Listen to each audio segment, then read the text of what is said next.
Yeah. Excellent. Let me just check. This is our very first stream, so Yeah. hopefully First we're time going on to get YouTube, so as much as we can. Right. We're going to have some fun today. We're going to be building some models using Machinations and answering any questions that anybody has. So I'm going to go over to our live stream view. Excellent. I was playing about with our the fighting game earlier, just setting up a reset on it. But I think what we'll do is we'll look at building a new game, Cesar. So let's yeah, sure. create a new one. Let's call this YouTube live stream.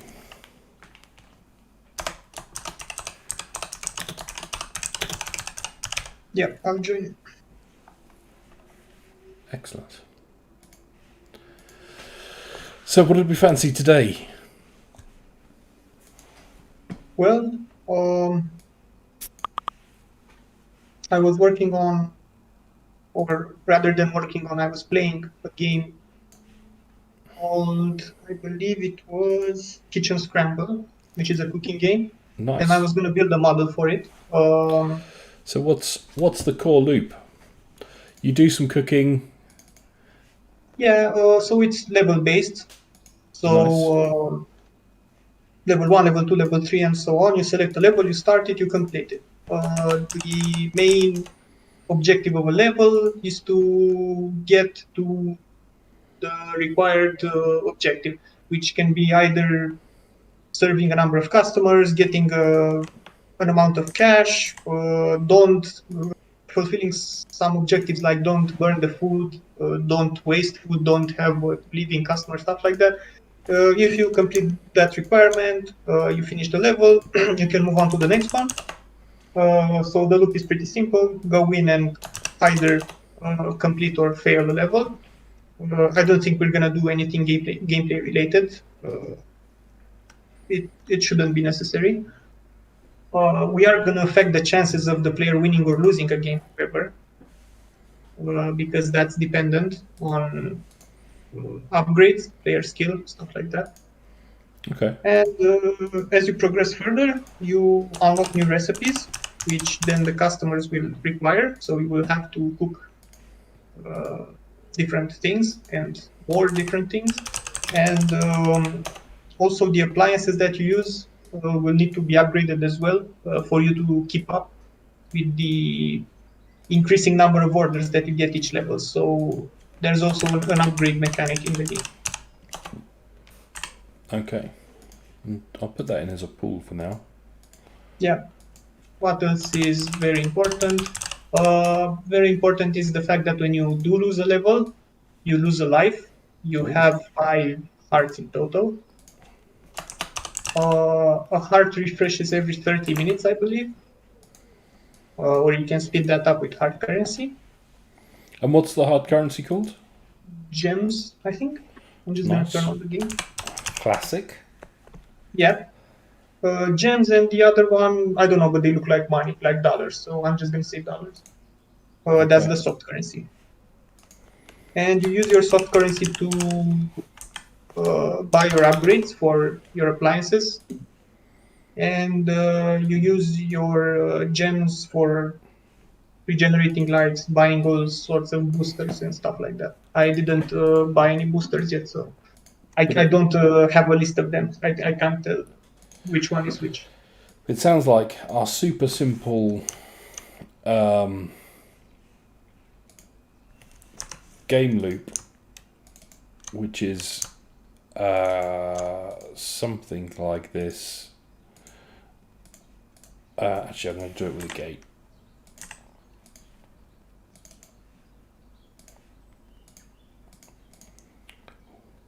Which is something like if you if I put a lost there,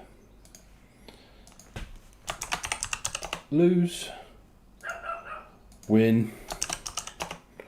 If you let's put that at 50, pop that one at 50, make it random chance, make that automatic.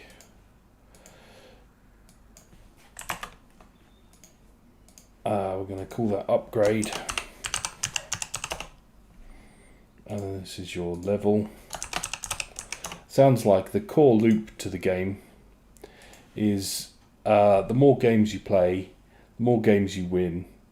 You take your winnings and you turn these, the wins, you get awarded something for them, and you use those to upgrade things which give you more chances of winning as you go through.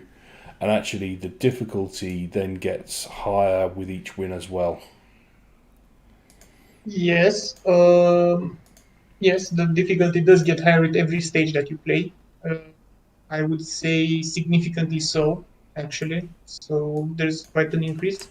And one other very important thing to mention here, and it will be something that will define our model, is the fact that upgrades, when you select an upgrade, it actually takes time before the upgrade is completed. So you pay the cost, then you need to wait, depending on level, 10 minutes, 15 minutes, 30 minutes before the upgrade is completed. You can still play, but it will be without the upgrade. Okay, so there's And some time. There's some time needed before the upgrade hits. yes, Nice. and that raises the primordial question: what's a step gonna mean for us? Yeah, that'll be interesting. Hello, everybody. Welcome to the stream. This is, I mean, it is pretty similar to that. So what I've done is I've created just something just to help me understand the core loop of this game. So effectively, the game is you go in, you play a puzzle. I'll label that play game. And what we're going to try and do is in the next hour and a half or hour and 20 minutes we've got left, we're going to expand upon this model and turn it into a full game meta. And our objective, Chizar, is to get to a point where we can do a quick run at the end of it and start testing the game balance. Yep. So the core loop is you play the game, which is a cooking game, and you'll either win or lose. Every time you complete a puzzle, the difficulty progresses and gets harder. You get awarded something, which you then upgrade. The upgrade takes an amount of time, and it increases your level. And then for each time, and actually I've kind of messed that up slightly. I should have done that out of another one, so that the win keeps on getting harder as well. So I'm going to stick that off of there and then do a node connection. I want to answer Daniel's question really quick. Is this the base diagram of every roguelite difficulty curve? Depends. I would say that every model that has sort of start a level, you either complete the level or you don't. And in completing the level, you get some currency, you get those upgrades. Like a lot of games have this basic idea of go through a level, complete it, upgrade, unlock higher levels, complete higher levels, upgrade, and so on in a loop. So instead of saying every roguelite, probably would say that every game that has this core mechanic would probably look like this in the initial stages. So yeah. Since we're not interested in the actual gameplay at all, like we don't care what the player does in a level, we're not simulating that. They either win or lose based on chances. Then yeah, it can be applied to multiple games. Perfect. Time taken to upgrade. Nice. So whenever I'm building a model, I always just like to have a really simple loop, just so that I can really understand, what's the core loop of the game, what is it that's going on, and then I often leave that in one area of the model while I then go off and create different types of all the mechanics that are actually going to make this a fun game. So this is the loop. I saw a great quote the other day that said, the core loop is what makes a game. The game mechanics are what makes it fun. So now we can take inspiration from this to go and think about what are all the different game mechanics that are going to go on and how can we start balancing a game like this. So I'll leave that In fact, I'll move it slightly so it's out of the way. Just put it up the top there somewhere. So, where do you want to start on this with this model? Well, the win-lose mechanic is the first one. We're returning to the original spot. Yeah, okay. So we already have that. We have win-lose. We'll come back and we'll refer to that later if we have got any, if we need to. Yeah. So I'm thinking the main thing we need to do next is give the player currency for winning, because whenever you win a stage, all of the dollars that you, so whenever you fulfill an order, a customer will pay you according to that order's complexity, and will also give you a tip according on how fast you move. Now, we don't need to go into details here and simulate the tips and everything, but the base idea is that after every completed level, the player needs to receive soft currency. The amount depends on the level. In the first levels, I was getting about 500, and in the ones that I am right now, which I think I'm at level 22, I am getting around 1,000 and something. So it's going to be between 500 and 1,000. Okay. Which can vary depending on how well you play. So it's 500 to 1,000? Let's go with 500 to 1,250. Okay. So if I do D500, 500 plus D750. Yeah. For a win? Yeah. Can you zoom in for a bit? Yeah. Here we go. So here's my passive one. Every time we get a win. We get currency. There we go. So we're now receiving some currency of some kind. Presumably you get some currency if you lose as well, don't you? No, you don't. No currency? You don't actually. You can either retry or return to menu. Okay. And speaking of losing, we should also do the lives. Since they're pretty easy to do, you have a maximum of 5. Whenever you lose a game, you lose a life. And every 30 minutes, you regenerate 1 life. And you can also use gems to regenerate that. Let me see. Nice. You can buy 5 lives with 50 gems. Okay. So just to explain what I've done now, so I've got my source, which is attempt puzzle. This is going to be play game. I then have the player either winning or losing. If they win, this is triggering the source, which is going to give them some currency. If they lose, it's going to trigger the drain, which is going to take one of their lives away. Also, I want to mention something for everyone watching.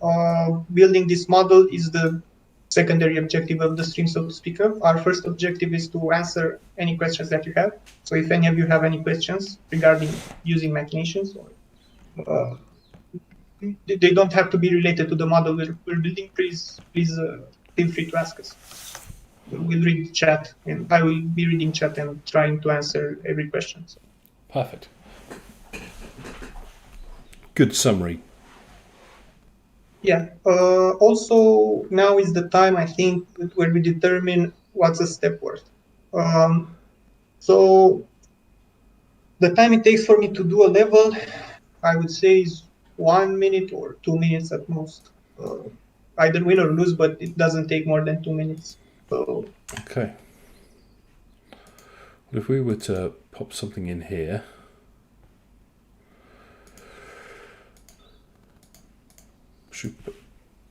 Let's think about 1 step a minute for now. 1 step, 1 minute, okay. So that we've got 3 minutes in total for this to go through. I'm just going to make it interactive for a moment. So give the rules visible in a document or something like that could be helpful to follow the flow of the system.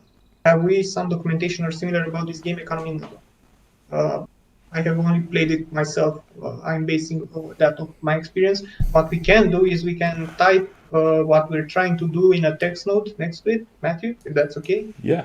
So we can keep track of the more important stuff, like winning gives currency, losing takes lives, you get a life every 30 minutes, stuff like that. And keep adding to that text there. Actually, I can type if you want, and you can build. Okay. So we've got this worked out so far. So if the player attempts a puzzle, if they lose a life. Let's see. Let's fire a couple more games. If they win some currency, and then we're going to hopefully get to a point where they've lost all their lives. So we then need to think about the mechanic that we're going to need to put in place for getting lives back. Now, a quick way just to make a counter, is to do something like this. So I'm going to have a source that's automatic, a drain that's automatic, and I'm going to make the drain only available when it equals 30, and then I'm going to have that drain down all. So if I speed this up for a moment and hit play, you can see my pool's filling up. Once it hits 30, it'll then drain, and all of the resources will be taken out. And it'll start the counter again. I could also then trigger a source from that, make it automatic, make it equal 30, same way, and that's going to fire a life into our pool, so that every 30 steps it's going to go in there. Then I'm going to use a drain mechanic and a capacity of 5 on this pool. So it's going to start off with 5, it's got a capacity of 5, and if any more try and come into it, it's going to drain them. So here, if I fire some games off so the player loses a life in the meantime, player's got 4 lives, they reach 30, they've now got 5 lives. And I'm going to change the display limit on that to -1, just so I can see the number rather than the counters, and I'm going to do the same on here. So I'm not sure how the mechanic. Sorry, I'm not sure how the mechanic works here, but I think that we should also condition the source that is generating time off of the lives. So it's the timer. You should only count 30 minutes if you've actually lost a life. Because if you continuously count, as soon as you lose a life, you might just regenerate it instantly. Nice. So if I did that less than 5. Yeah. Nice. So your lives are full, nothing happening. If you then lose a game, you've got 4 lives, it starts the timer going. Yeah. Nice. Perfect. And until that fills up again, we'll keep going. Cool. Now, another thing that's noticeable for the game is the fact that every level can be completed 3 times. And each time it's going to be a more difficult version of the same level. Now, why is that important? That's because whenever you complete a level, it looks at the difficulty that you completed it at. So if you beat it stage 1, 2, or 3, so each level is basically level 1 is level 1, 1, and if you beat it second stage, it's level 1, 2, and so on. Then it's level 2, 1, level 3, 1, and so on. Now, for instance, beating level 1, 1 may give you nothing except the currency, obviously. But beating level 1, 2 sometimes may give you a gem, for instance, or a key. We're gonna talk about the keys later. But what I want to say is that it's not important to model the levels and their branches. It's important to note that levels can also give gems and keys once in a while. The gems are more common. So you can. Okay. So we've got possibility of gems. Yes. And do you know what that chance of gems are? We're not gonna build the exact game, so let's just put it at I would put it at 20% or 25. I would say 1 out of 5 or 1 out of 4 is a gem. And it's a Perfect. single gem. Like gems are quite precious. So for that, I'm just going to use that same source that we've got creating the currency and connect that with a resource connection with a 25% on the label. Call this chance. I don't think that works as you think it will work. I'm not sure. I think you should play because I haven't checked that in a while. But as far as I know, a source that's 50% or more will always fire one resource, and a source that's 50%, less than 50% will never fire a resource. Like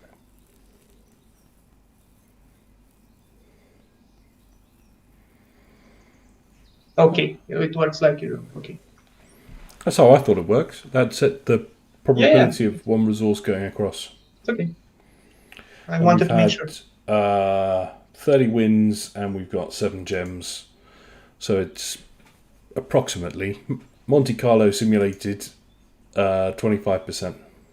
Yeah, it depends on the player. So me, for instance, I didn't play the other stages of the levels. I just wanted to move on forward and forward. Other players might do it. So it depends on players as well. We Okay. might give different chances for different players. Like if we try and build player profiles, we may have a player that's likely to repeat levels to get all the rewards, and players that just want to get further, like me, and don't really care about the gems. Nice. And just gotta check, is the dollars the currency? What about it? Sorry. I've got this currency pool here, but is Yeah, that it's a currency. The dollars is the currency. okay? Yeah. Perfect. So that's our soft currency, Yeah, the and then soft gems currency. is our hard currency.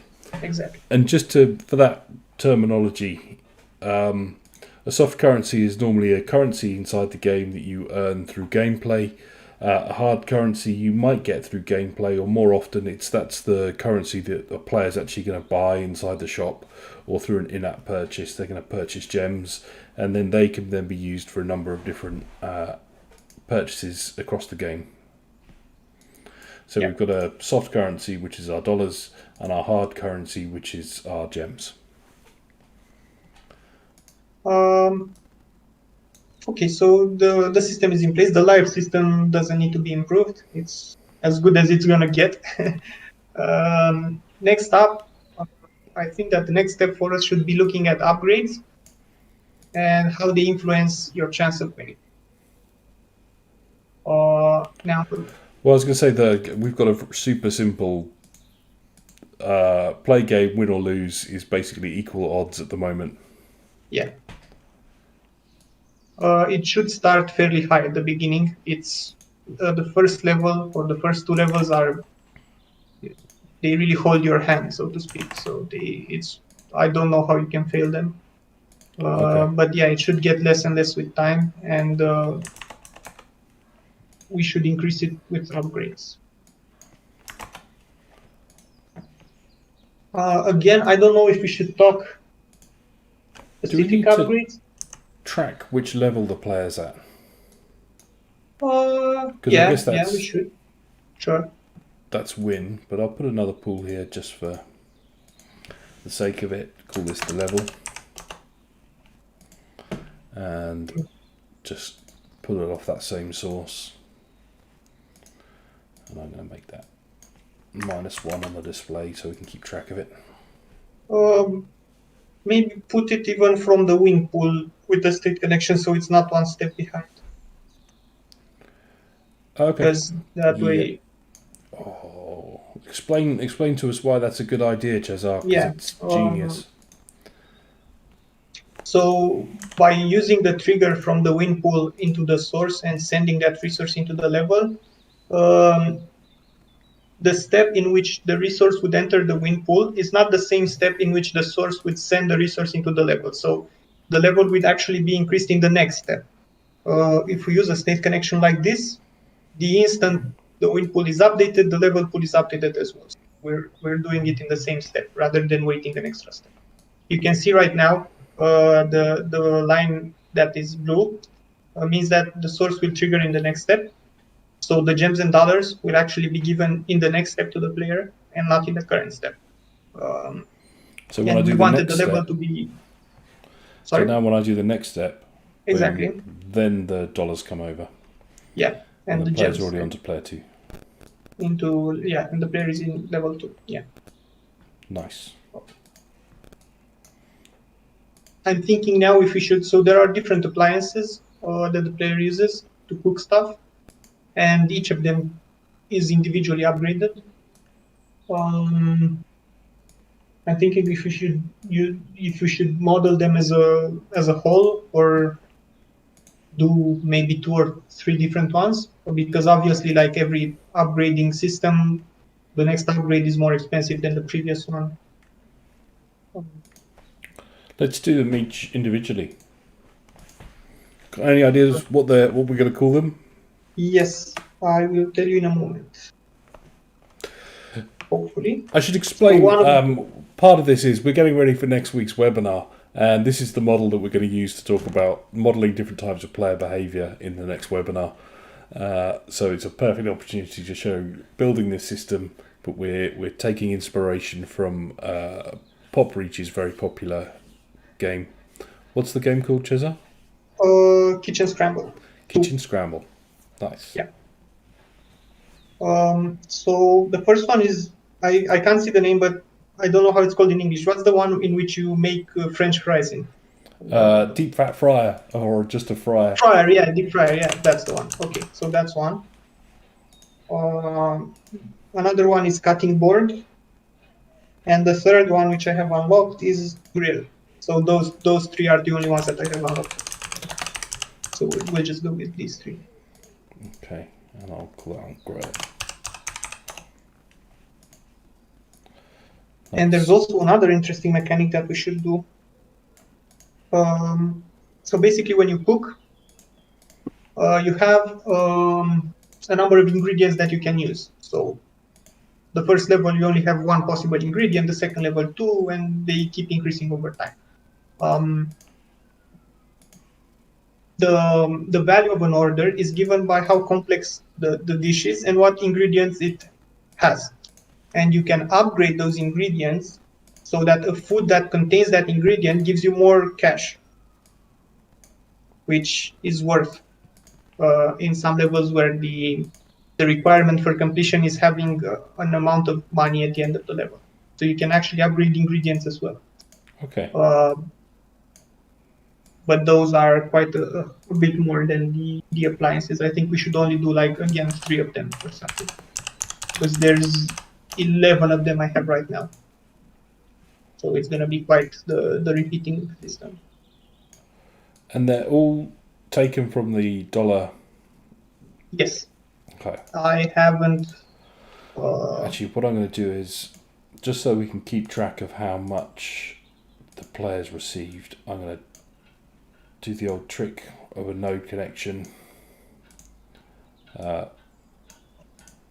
Pull these off of here and then do a node connection into here.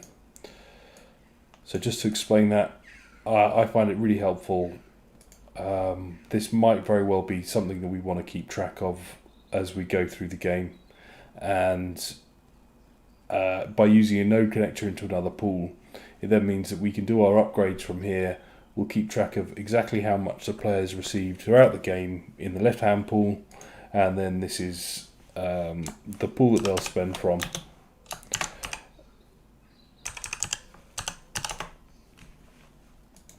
At the moment they're going to be the same because I've got nothing coming out of them, but then if I were to do an upgrade cost there, I'm going to use a converter, pull any. At the moment I'm going to set them as automatic just so we can see what happens, but then if I were to track my pool here, players start to receive some money, and then they're doing upgrades, and they're keeping track of what their balance is here. Oh, it's because I've got a 1 in there. Let's crank that up.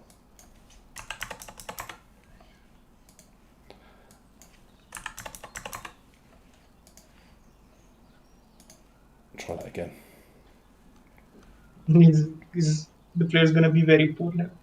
Yeah.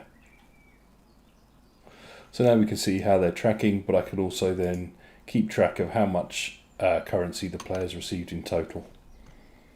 By the way, the upgrades are not that expensive.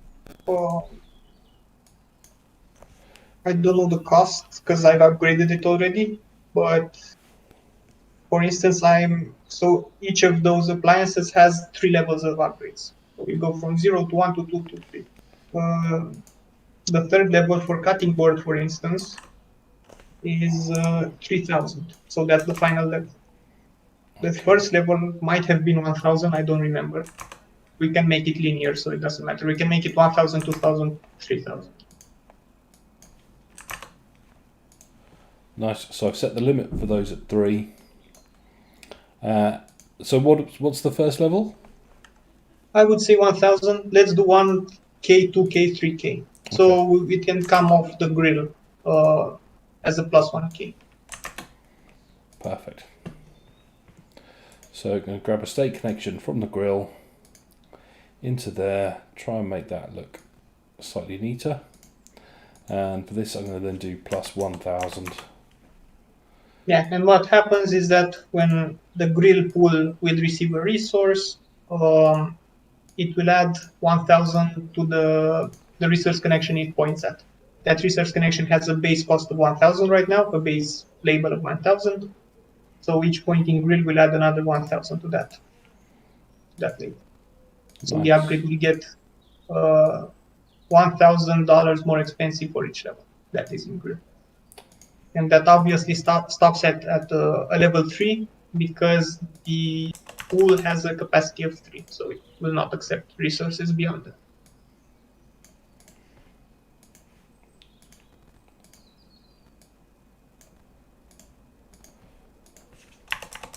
Look, see, that one looks slightly different now. I've got to make it the same.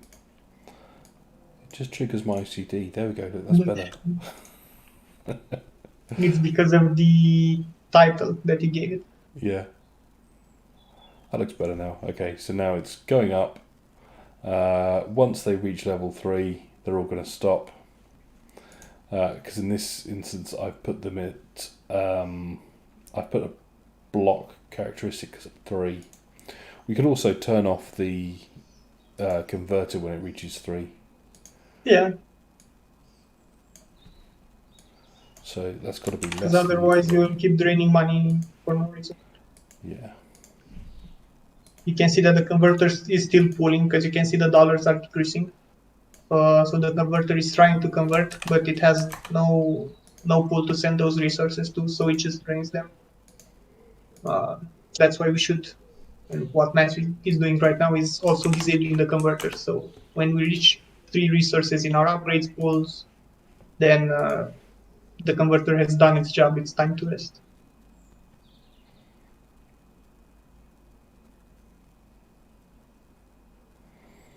So we're getting to... We've hit all of those. In fact, let's just do some tests. Chuck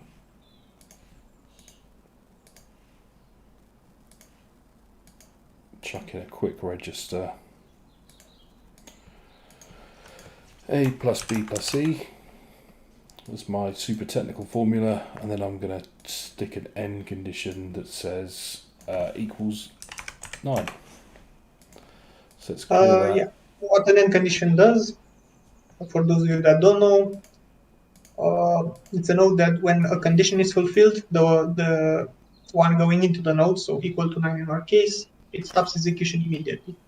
Useful for those cases where we don't know how much an execution will last because we don't know how much a player is going to win or lose. So how fast they will generate money. So we just stop it when we think it's appropriate, which is when they completed their upgrades. And this is a top tip. I'm going to add the level into my chart. So I've got the dollars, which are going into the many tens of thousands, and I've got the level, which is going to go up to 22. So rather than keeping both of them on the left scale, I'm going to move the level to the right scale on here. So now when I hit this, I'll see the level go up, and just to see where the level's getting to, and I'm then going to add the average onto the level. So because I've got that automatic, it looks like we're getting to about 29 levels it takes to max out our 3 upgrades that we've got so far. But then it sounds like we need to add some ingredient upgrades as well. Yes, we should add them, and we should add difficulty because the player's not gonna just Yeah, the 50-50. moment we've made that really simple. So do we start with ingredients? I'll tell you what, do you want to think about the mechanic for the game difficulty? How do you think I we should? can, but it's gonna be guesswork anyway. But yeah, I can. Okay. Well, Like it's hard to determine how hard it is to complete the level. It really depends on how well the player plays, I guess. Okay. How many ingredient I upgrades do we told want? you, like, I have 11 right now. I don't think we should do 11. Okay. I think we should do 5 tops, maybe. This is another one of my top tips. I often get to this point in a model where I'm then thinking about expanding something and going, okay, I need more of these. When I copy these, I'll often copy the source object as well, and then just kind of sort out those lines. One thing I want to mention, Matthew, here. Yeah, but I don't know how we're gonna do that. The idea was that each upgrade that you do basically translates into the fact that you're gonna receive more money from an order. Doesn't matter which upgrade you do, you're gonna receive slightly more money for it. That's why I thought we could group them up in a single one. But I guess that their costs do vary, so I guess we should, after all, keep them separate. Yeah. And do you want to give some of these some names? Sure. Let's call them chicken breast. I don't know. Do they even have names here? Yeah, they do. Okay. Let's name one mozzarella. Let's name one I don't know how to spell mozzarella. Nobody judge me. double Z, double L. Oh. And let's do raw fries. I'm sure that's not how you spell mozzarella. Someone in the chat will tell us. No T. No T. T before the Z's. Perfect. And that there's an R between the A and the E. It's mozzarella. Mozzarella. Thank you. Thank you, Helios. I could never spell. I always get it wrong. Right. So we've done chicken, mozzarella, and fries. Do we want any more? I mean, if you want to, we can. I can list you more if you want. One thing I want to mention is that they're less expensive than the upgrades, than the appliances. Okay. So the cost will be a bit different. Let's do a few more. Okay. Then let's do crinkle. Oh, let's not spell this one. Let's just call it chips. Chips. I've never heard this word in my. What does crinkle mean? I've never heard this word in my life. Oh, you must have had crinkle cut. It's when they're like they're cut with like a serrated. Yeah. They have like those lines. They hold more flavour that way and a larger surface area for a better fried experience. But then we have crinkle cut chips, and we also have, let's say, lettuce. Lettuce? Yeah.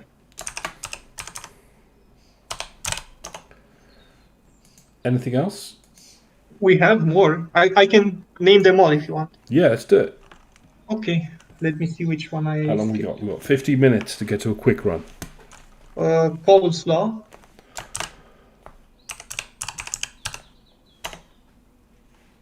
Cheese puffs. Cheese puffs? Cheese puffs.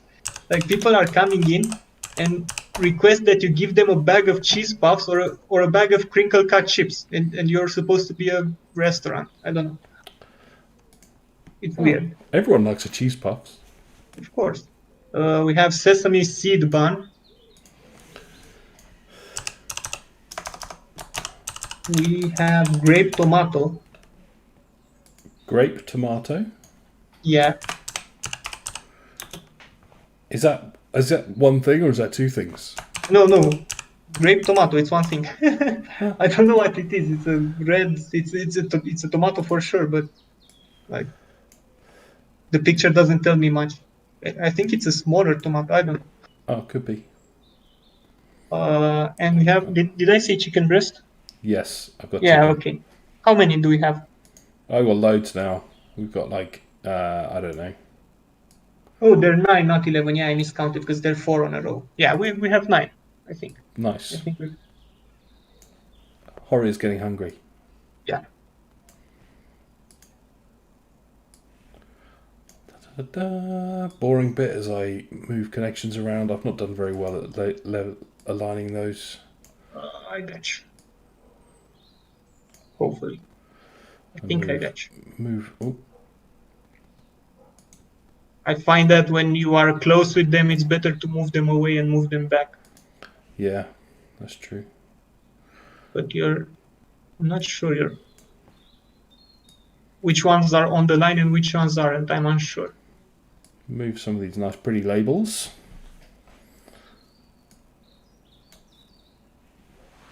I think it's because actually I don't think they're all aligned. I'm going to do a quick make sure that these are aligned. I turned my grid off. That's what it is. My grid was restricting me. I've done a. Oh, the converters weren't aligned. Yeah.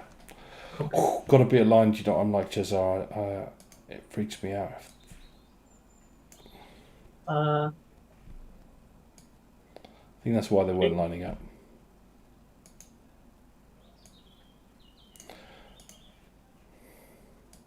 Yeah, so those upgrades will be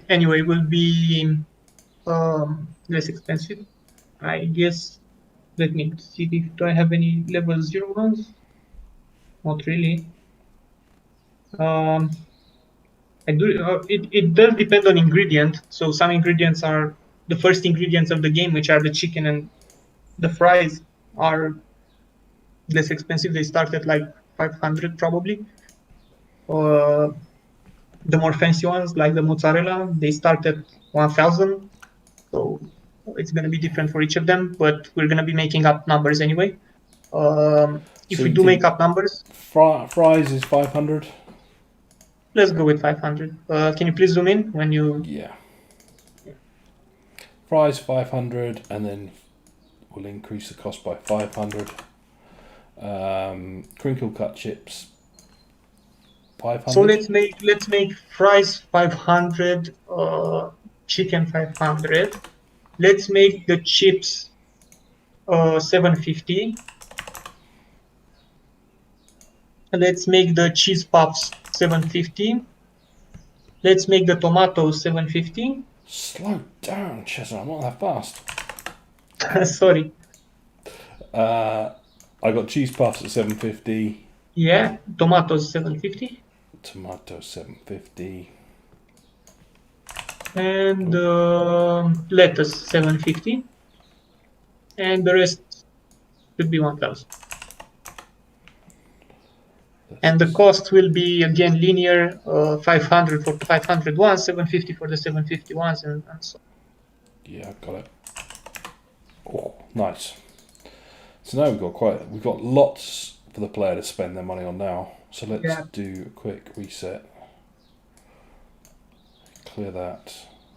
I don't want to drag everything into it, but let's just grab one of the expensive items.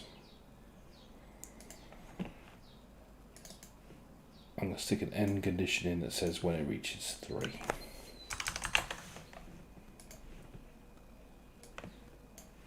Yeah, and I don't know if you've put capacity on it. Oh, you already have it. I was going to say that the ingredients are capped at level 3 as well. Nice.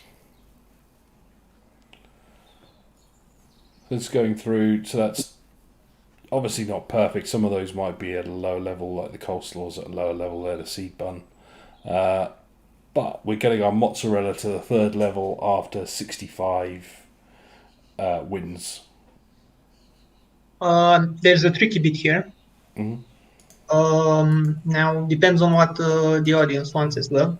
So usually when I make these kinds of models, thing is that because of the way it's built, your converters, every converter is trying to pull at every step. means that the less expensive ones will always upgrade first, and in the order in which you build them. So your first 500, your first build, so lowest ID 500 converter will always pull first. If you want to talk briefly about IDs, everyone can see when Matthew selects a node in the top right corner. There's a number associated with that node. So 300 something, 100 something. Yeah, that's the node ID. That node ID usually determines the order of operations. So lower ID nodes have precedence over higher ID nodes. The way the model is built right now, the converter that has the lowest cost, so 500, with the lowest ID, will always pull first, which isn't really realistic. That's why I usually prefer a different approach in this case, Matthew. Let's see if you agree with me. I suggest we implement a random gate that has a chance to trigger each of the converters.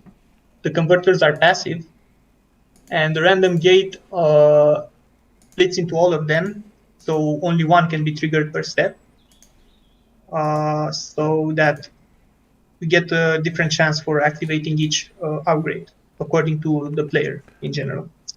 I'm going to help you with the connections because it's going to be help. Okay, it's not I'm help. going It's to just a go from few. the. What percentage do you reckon? This is something for us to decide. 15%, 20%. For me personally, I always favor the appliances first because they getting more money during a level doesn't help that much, but those appliances help a lot. They really do make everything faster, so you get a significantly higher chance of finishing a level. So I Nice. guess that whatever chances we do end up giving, the appliances should have at least, let's say, triple the amount of an ingredient. So if we were to do 50% on an appliance, and then 15 on a 15%. sure. Yeah. Now the important thing here, which I always get wrong, is adding these triggers works really well. It's really important to remember to make the converters passive as well. Yes. Otherwise, they're going to fire regardless of whether or not they're triggered from this gate. Exactly. And making them passive as you go through them also helps you remember which one you assigned triggers to and which one you haven't, because doing that in succession can get messy. Nice. So then I could trigger that gate from every time the player completes a level. So if the player completes a level, they're going to fire this gate, which is then going to examine Technically, I think their upgrade. you should. Sorry for interrupting. I think you should trigger it every step. I mean, even if the player does lose, if they do have the money, they should upgrade. So it's a game's a step, and even if they lose, I think if they have the money, why not upgrade? It might actually be an incentive to do so if you're trying to save money, for a higher upgrade, but you reach a level which you can't pass, you're probably going to be forced to upgrade. So that makes sense. So I've got these coming in. I'm going to tidy up these lines so they're not going through the converters. Again, that's. Oh, you want to do it? Oh, then you're not going to like what I did at the bottom. That's all right, I fixed them all. Okay. Oh no, I haven't. There's still some more.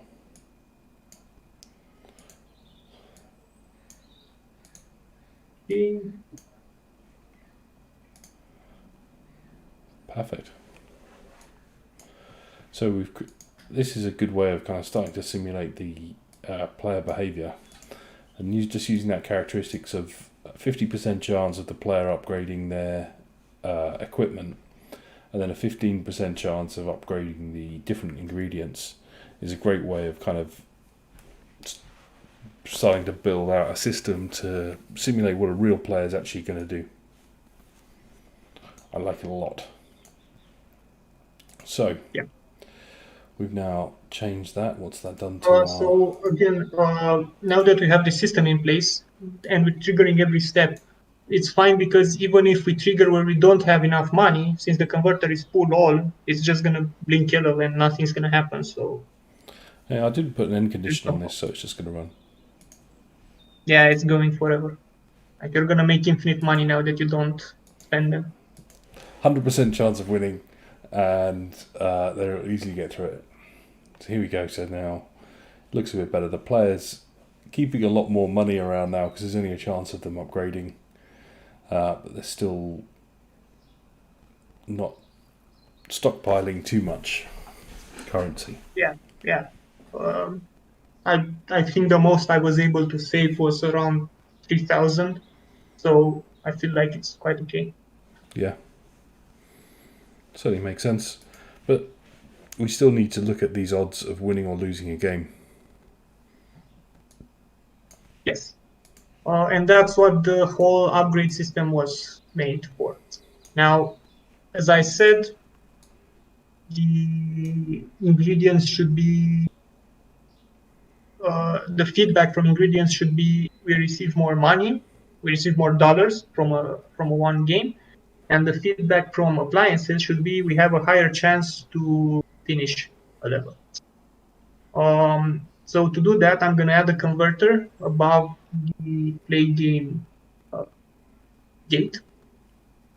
This is going to be our chance to win. So instead of having the chances straight on the connections, on the connection labels, we're actually going to have a register and use that register to send those chances to the connections.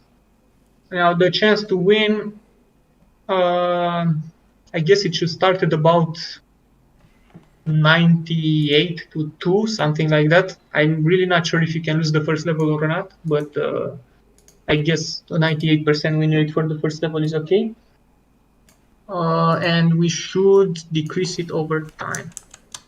So we should also have a counter that is, oh no, we can use the level. Yeah, we can use the level because every level is going to be more complicated.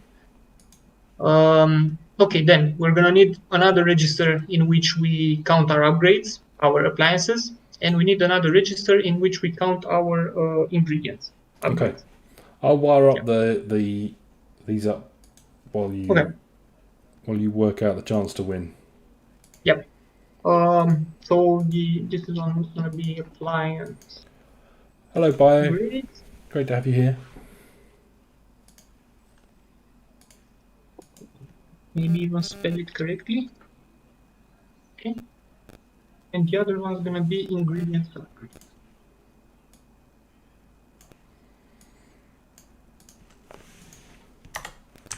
Maybe even spell it correctly. Okay. Okay, so you drag the ABCs in there, they're A plus B plus C. Now ingredients are going to be a lot of letters. We are going to skip the letters E and I because E, I'm not even sure if it's still present or not, but sometimes E would be read as the mathematical constant and I as the imaginary number, and that could cause problems. That's why both me and Matthew have a practice of skipping those two letters. So it's going to be sum. I'm not going to type A plus B plus C. I'm going to do sum of A, B, D, F, G, H, and J. And how far do we get? K? K.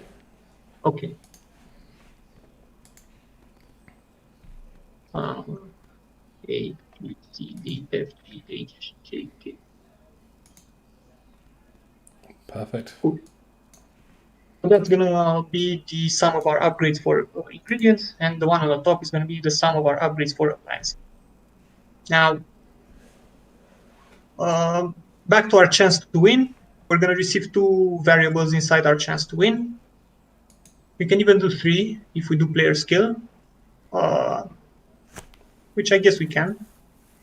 But we're going to start with the first 2. So one of them is going to be level, and one of them is going to be appliance upgrades, because those are the ones that influence them. Obviously, the higher the level is, the harder it will be to complete the level, but the more upgrades you have, the easier it is.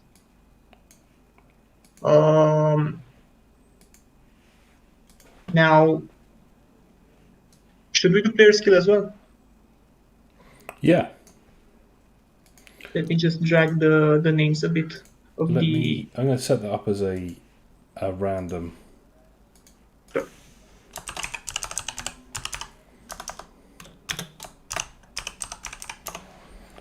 And I don't know what level of player skill you're thinking so far. Do 0 to 100. Nope. Doesn't matter.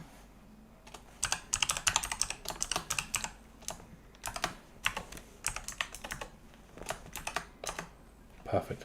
So the beauty of this is that if you use this formula random int, every time you start a simulation, it's going to pick a random number between 0 and 100. And each time I start it, it's going to come up with a different number. But that number will be persistent throughout that simulation. So it won't change each step. Yeah. So you're going to use that into the chances to win as well? Yes. Perfect. I'll give you that as a C. Or D? Yes. It's going to be a C. I think, okay, can we so both we're do going to that have at the same time then? Oh, yeah, we both drew it, that's why. Live editing. So now it's time to think of the chance to win. Now, don't think that I have some fancy formula for this. I'm just going to make up something. I'm now, pleased you like it, Bio. Yeah. It's Thank you. Very helpful tool. If you have any questions for us, please ask us. We're not committed to building this model. We are here mainly to answer your questions. Player skill should factor in quite a bit. I'm guessing we should start at around 100. So it's going to be 100%. We're going to do something like minus, the level is going to increase the difficulty by 10. So I'm just going to hit enter from time to time so you can see the progress on the formula. Otherwise, it's not going to. Perfect. It's not going to show on your screen. So what I'm thinking right now is that we start with 100%, and for each level that we increase, we decrease the chance by 10%. So each following level is 10% harder. Nice. That's for the beginning. Now I'm thinking of appliances. Appliances should probably boost more than 10%. Well, let's start at 10% and then we can do some runs to see what it's like. Sure, exactly. If we can balance it out, that's the whole point. So I'm going to add the appliance bonus and again multiply it by 10. So each appliance is going to increase your chance by 10%. And player skill should also increase your chance. Do you want to hit return before you do the player skill part? Ah, there it is. Boom. Okay. So you're taking away 10% for each level they completed, but you're adding 10% for each upgrade they've done on their different equipment. So as these level up, they'll make it easier, but each level that they go up, it's making it harder. Want to do one without player skill and see how it goes, and see how we factor it after that. Let's. Do you want to do the connections? Oh, yeah.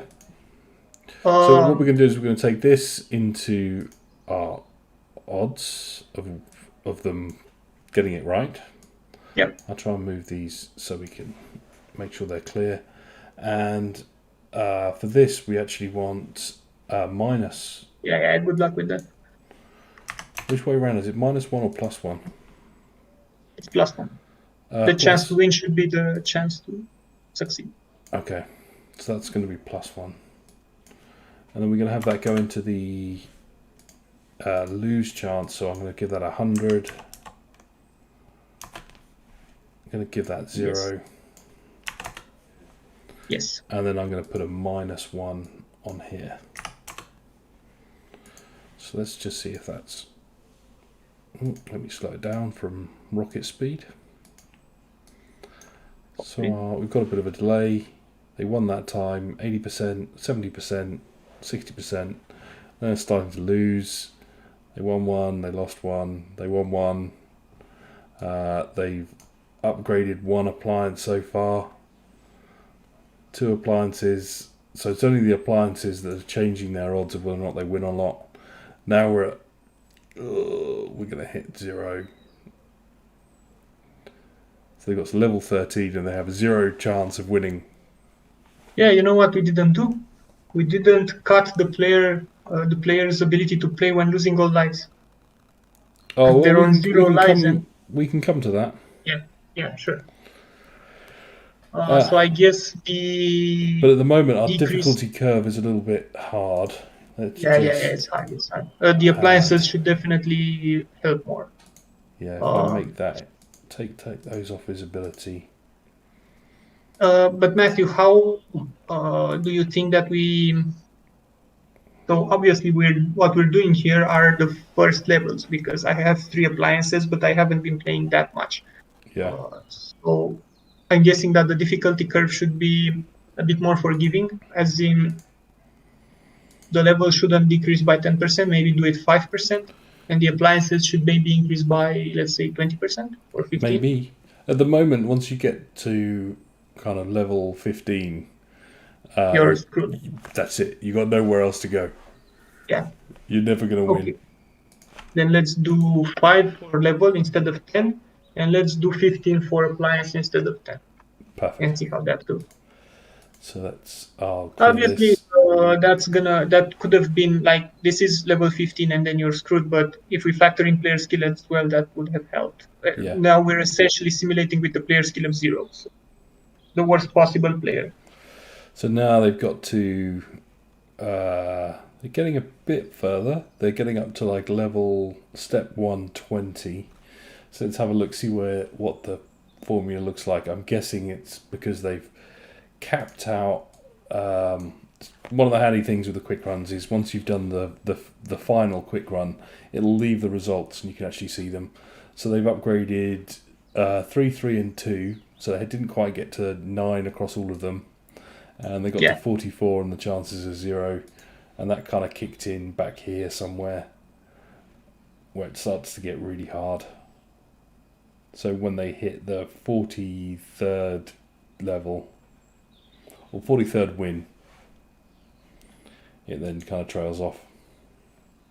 I think that's fine. I'm thinking how to factor in player skill into this as well. Level 44 is fine because, as I said, I'm at level 20 something right now. So definitely, if I were to keep playing with these appliances, I wouldn't get to level 44. So it's definitely an easier curve than in the actual game. The thing with this is that it takes a lot less time to get there because they have unlimited lives. If the lives would also hinder the player from playing, it would take a lot more time because you're waiting at that extra life. Add a plus C onto that. Yeah, sure. But one second before we do that, because I noticed this and I wanted to ask you about it. So on a tempt puzzle where you generate the resource and send it into the delay there, the intention is that every game lasts for 2 steps, right? Yes. So then, because you're using a delay, after the 2 steps, the resources will be pushed out every step. It would be more efficient there to use a queue. Oh, okay. No need for a connection. Not less than... Oh, no need for that? You can use the queue. Like, it's basically what it's designed for. But isn't that just going to fill up with resources? Doesn't really matter, I guess. I mean, the queue is just going to store up resources. Doesn't matter. Yeah. We should... The thing to remember now is that we shouldn't disable the source. We should disable either the what's it called, the queue or the gate when we do it.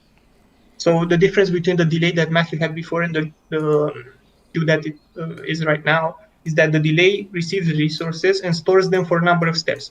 And after storing them for a number of steps, it pushes them forward exactly as they came in. So if one resource came in and in the next step another one came in, and you have a 3 on the output connection, after 3 steps, it's going to push them out at 1 step difference. But the queue actually stores the resources, pushes them out, taking that output into account for every resource. Message is going to show an example. It's easier than me explaining, yeah. But maybe have different outputs on them. Yeah, there we go. Ooh.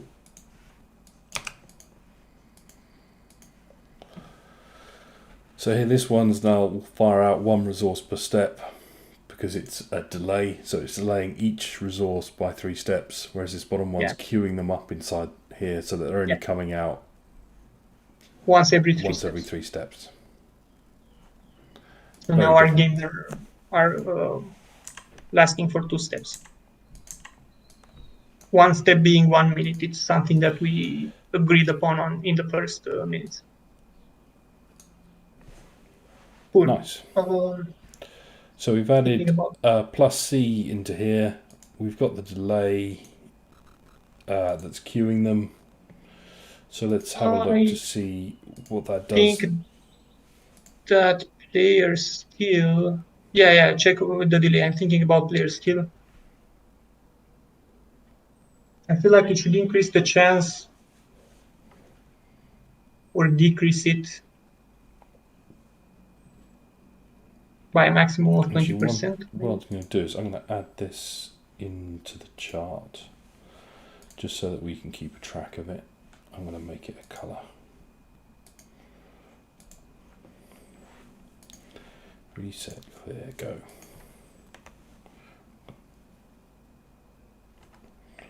So player skill of 5, that's how they progress. Player skill of, what's that second one? 9. Oh, I'm going to pop that onto the right scale. That's better. Player skill of 9, player skill of 11, player skill of 52, so much higher. So they progressed much faster because they were better at it. And that last one's really good, so they went really fast.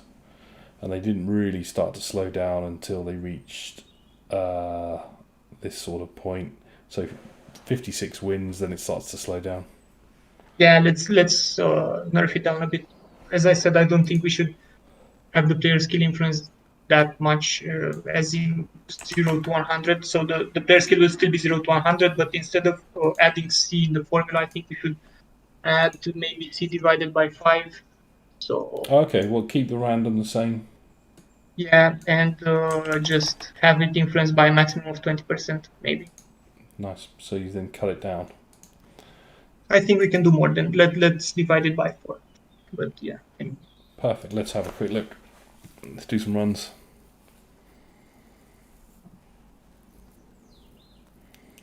So we had a player who was 42, about half. Had a player who was 50. Had a player who was 70. They obviously progressed a bit faster. Almost max level. And then there, what we could do is we could just add in the min-max and just see the range that we're now getting. It's much, much tighter than it was before, whereas before we had a much wider range of how quickly the players were progressing depending on their skill level. So it's having an impact, but not quite so much. That looks much better. Not quite so much. Like the appliances should be more important than player skill. No matter how good you are, if you don't get appliances, you're not gonna progress at some point. So. Yeah. Perfect. And the more we run, just the smoother the average line gets for us. Nice. It's looking like a nice progression that's Monte system. Carlo for you. I think we should also stop the player now from playing when they lose their 5 lives. Yeah. Now you're gonna see that this actually will slow down everything so much. So I'm gonna make that. If I point that at the delay, will that work? I think so, yeah. Let's check. In fact, let's just stick that at 1. and find out. Put it higher than 0, not Oh, less than 1. it's the wrong way around. Yeah. That's why I press play a lot.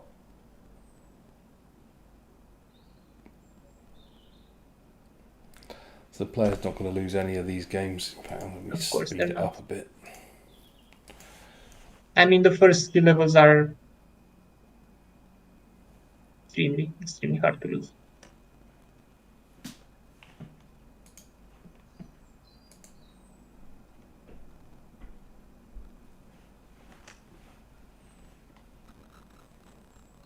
So they've got a life back. Lost a life, and that's stopped it. Perfect. Got a life back. Yeah, and now we're not playing. We're waiting to get our life back. We're waiting. Yeah, Nice. that's fine.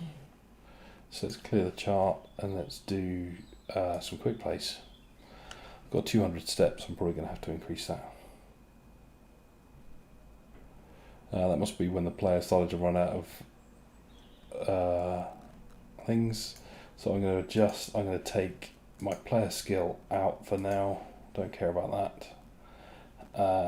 Do we care about the number of wins? Not really. I'm going to remove the wins for now. I mean, the wins and the level are basically the same thing.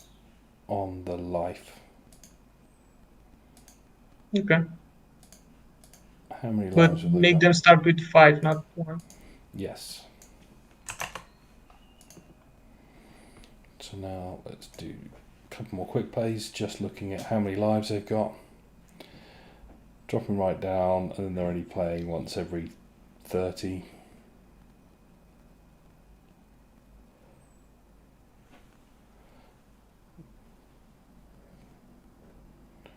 Yeah, so now they're playing about once every 30 steps or so.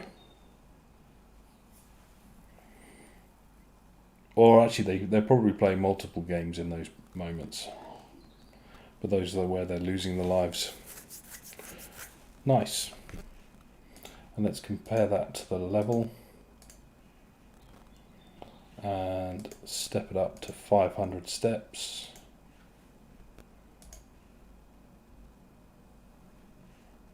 So they're getting to level 29.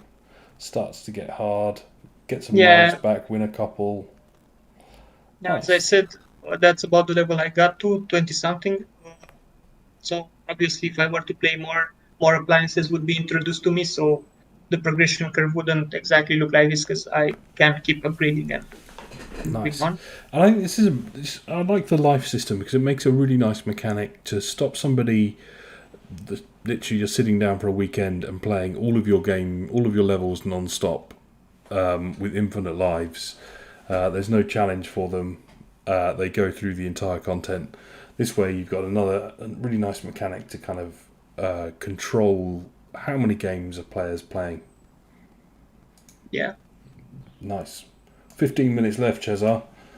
What do you think next? Should we look at in-app purchases and what to spend the gems on? Well, yeah, I don't really know what you spend your gems on aside from, I'll have to look, aside from getting back lives. We can also do that, so gems give you lives, 50 gems give you 5 lives. That's a pretty simple shop mechanic. Other than that... Can you buy dollars? I'm checking. I'm going to put this here. Well, you can buy some bundles which give you dollars. Oh no, those are boosters. No, you can buy boosters, which obviously improve your chances of winning a level.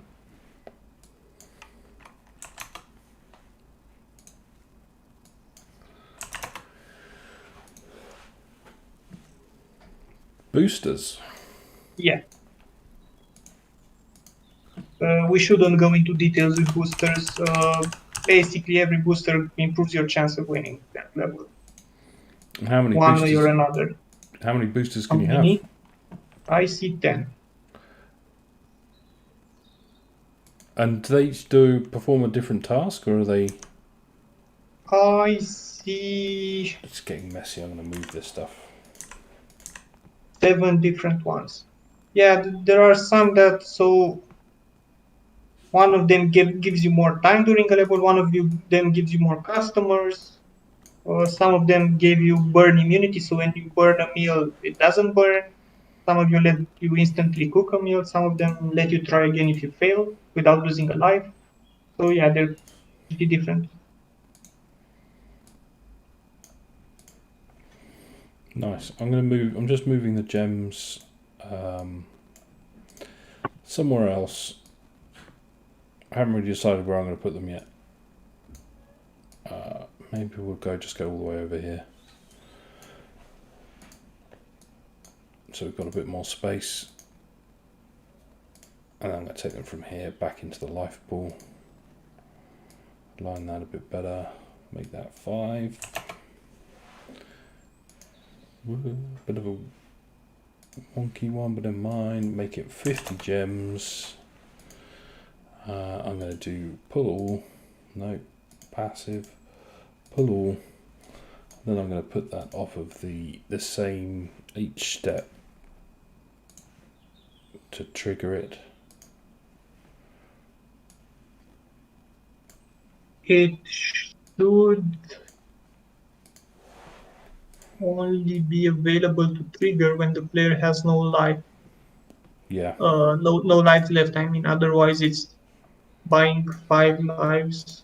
I don't know if you can stack over 5 lives because the lives are displayed as these little hearts, and I don't know if they're hidden, like if you can have more than 5 or not. I'm not sure. Let's just say you can't. Let's just see if you can't exactly.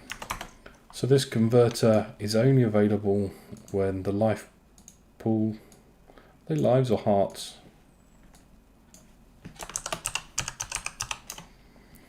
And so that's this converter is only available when they've got 0, and we're going to give Exactly. a 20% chance of the player purchasing that with gems, but only if they've got 50 gems. So we're using that pull all mechanic on the converters. Yeah. Nice. So that's probably going to have no impact whatsoever because we haven't thought about what a player can do to buy gems yet. Oh, spend money, obviously. Spend money. Other than the free ones, you actually get some from quests. You have like daily tasks and achievements, which also give you gems. We can set that up in a basic way as a random chance to get those, because by playing the game you do complete them. There is nothing special that you need to do to complete them aside from playing the game. So Nice.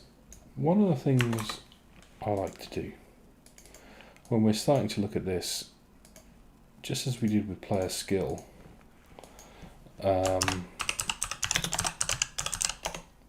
is create a spend chance.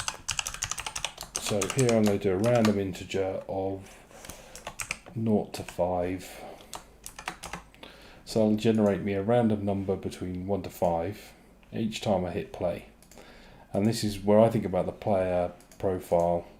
So I'm going to use this into here and say plus 1%.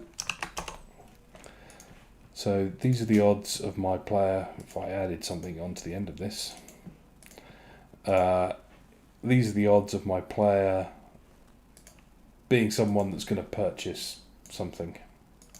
well, that's deterministic. So that's true.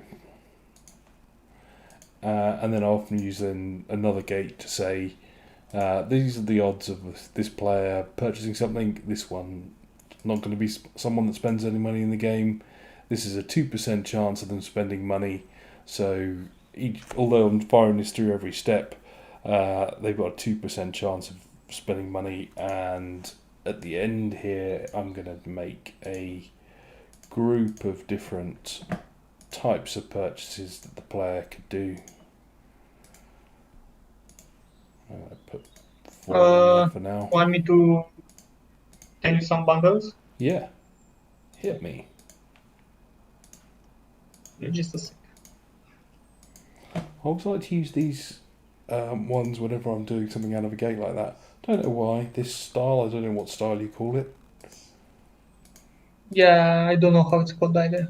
Doesn't Looks it say good if you though. hover over it? I don't even know. I need to It's make good sure. for, especially for this gate into multiple pools. Yeah, Yeah, it's just think it looks nice. I like the so normal right angle ones for most things, but for these after a gate, it just looks good to me. What I'm going to do then is I'm going to hold down the Alt key and fire some sources in.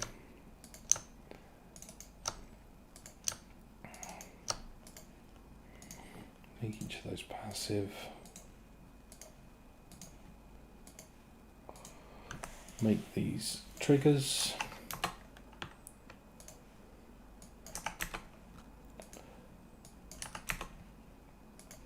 Have you got those sizes? I've got them. What have you got for me? So 50 gems for $2 is the least expensive one. We have 300 gems for $5. I'm actually reading in my currency. I have no idea how much it means in dollars, but it's around 5. Make myself There are more 6 of them. space. I'm just gonna give you 4. I'm gonna Okay. give you 1,700 gems for how much is this actually? $25? Yeah, $25. How many? 1,700 gems for $25. $25. For $25, yeah. And for $100, the largest pack Oh, is 7,200 gems. ooh. That'll keep you going.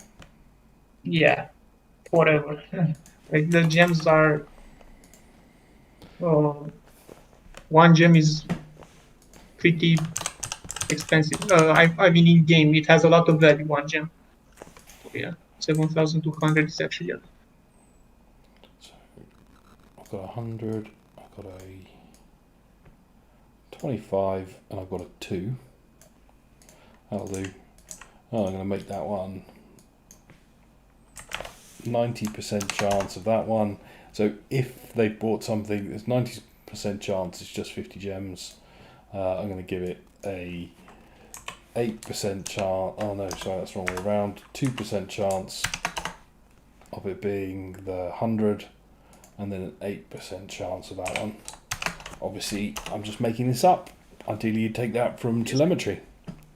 Exactly. Hi, welcome. I want all the plants. We're modelling a cooking game. We're almost done.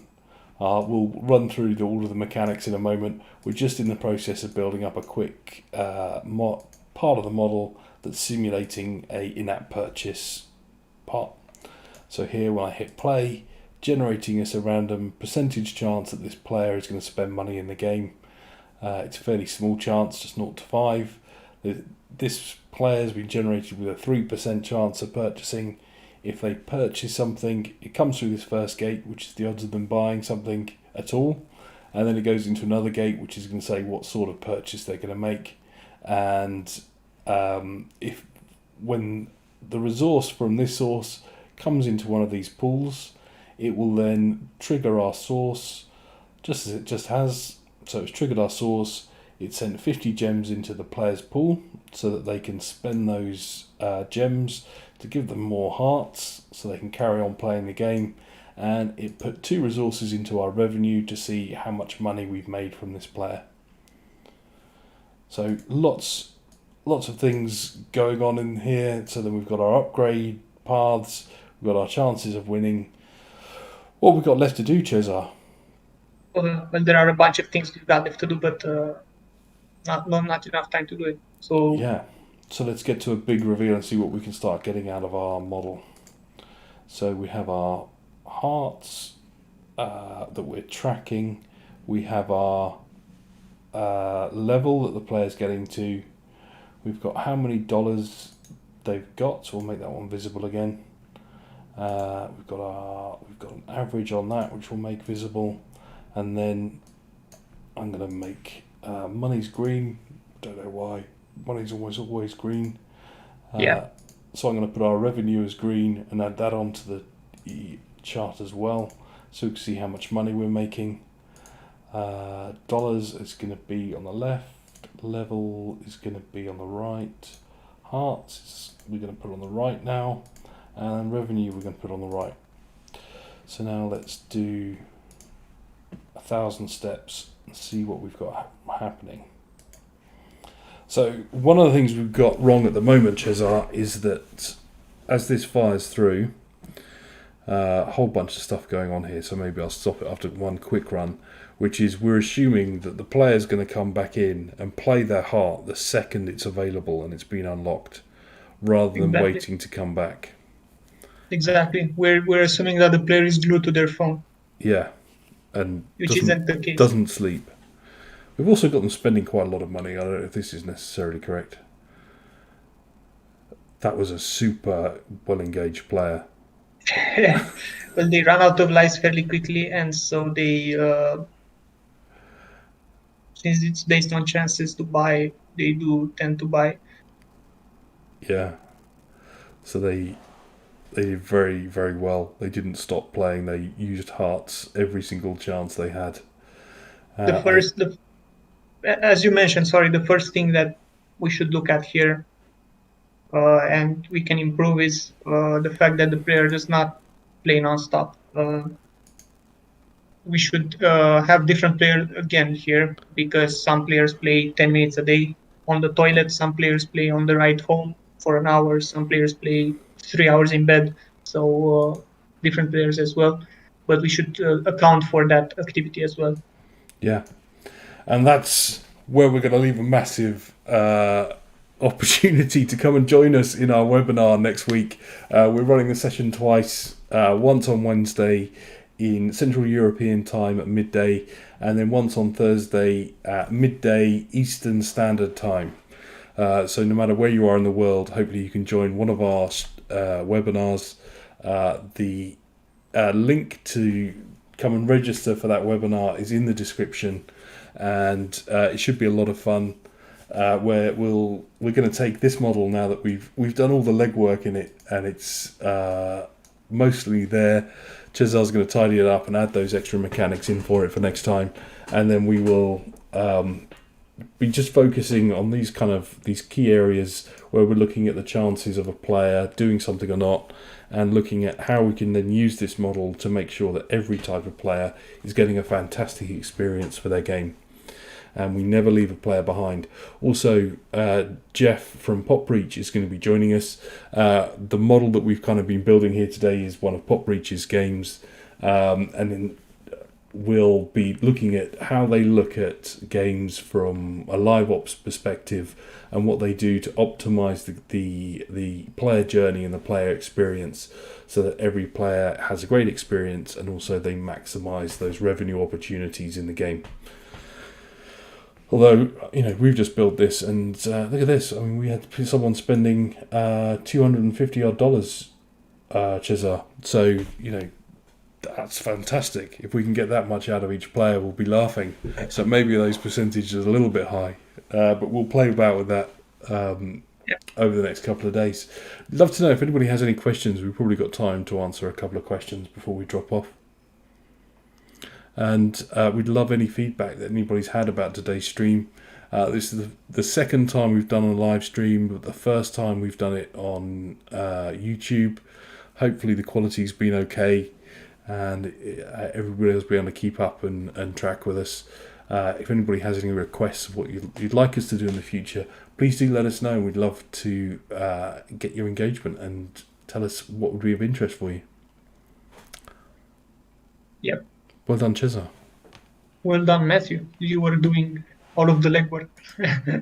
Well, almost, yeah. I think it kind of went okay. I think we got everything done. I think OBS did its job perfectly, and we can I've got a screen down here with the actual YouTube stream on it, and it seems to be working. So Yeah, me too. I've been watching us constantly. Everything seems to be in order. good. And the sound worked after a little bit of a glitch at the start. Yeah. Which is good. Brilliant. Well, thank you very much, everybody. Please do enjoy the rest of your day. Yes. We'll see you at the webinar. We'll see you at the webinar and on our Discord and Slack. Thanks. Bye.